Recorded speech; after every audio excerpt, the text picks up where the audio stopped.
Well, g'day everybody. We're bringing you this week's market wrap from a long-standing builder on the Central Coast, Rolf Constructions, based here in Saratoga. Craig Rolf, he's the director of Rolf Constructions. And Craig, can you tell us a bit about your business and the type of building you do? Okay, well, Rolf Constructions has been in Saratoga since 1979. We've built over 900 homes on the coast now and 280 units, being townhouses, villas, up to 5 stories high with lifts in them.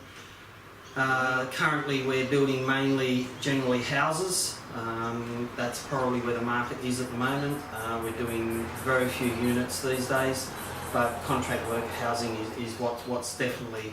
I've known you for quite a long time now, Craig. You've done quite a lot across the Saratoga and Davistown Peninsula as well in my time. We meet a lot of buyers that ask us all the time. They're thinking of building and renovating, and obviously this is a unique area with flood zone and fire prone areas and whatnot. What's a few things they need to take into consideration before they get things going? Yeah, okay, well I'll touch on the flood zone quickly. There has been some changes done recently to the flood levels. We all know that the council has constantly raised the flood levels, especially down at Davistown. That has actually changed. They've taken on a bit more of the Wyong Council adoption here, where now you actually apply for a flood certificate, and that flood certificate, they give you a height, and you work that. So it's not always what we refer to as our 2.45 AHD, which is what everyone works to now, and a lot of builders are mistaken, and a lot of owners and a lot of draftsmen and architects are mistaken that that's what we have to work to. That has been amended just recently, so flood will vary. We will start to see some varied floor heights around houses, especially down on the Davistown area. So would you suggest getting your builder in straight away? Very much so. The whole problem I see is people run off to designers and they get their design done and they don't tell their designer their budget, or if they do tell their designer their budget, when they go out and source quotes, it's considerably more than the budget. Look, a builder does not make money until he builds the property.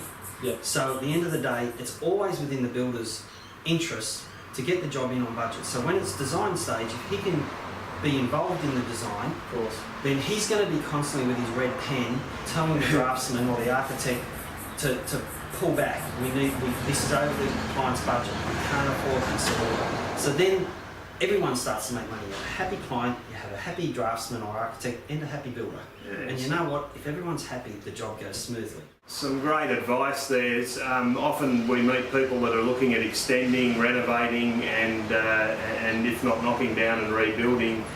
So some really good advice there from Craig. Thanks very much for joining us today. We're going to let you go. We know you're busy, and get on with our market wrap. Thanks again. My pleasure. Cheers.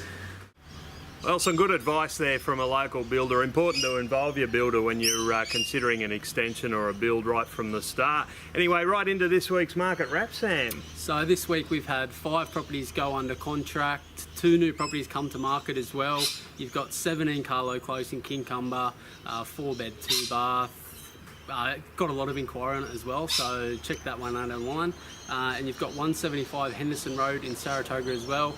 Very substantial 4-bedroom home, north facing, everything you could want, bit of a view there as well. So that's a great property, well worth a look at. First open home this coming Saturday the 12th. Also happening this Saturday the 12th is our auction at number 220 Stane Road. That auction being held at our office at 3 o'clock on Saturday. Make sure you come along and have a look. We'll also be trying to Facebook Live that property. And I think that about wraps us up this week, Sam. So stay tuned for the auction. See you next week.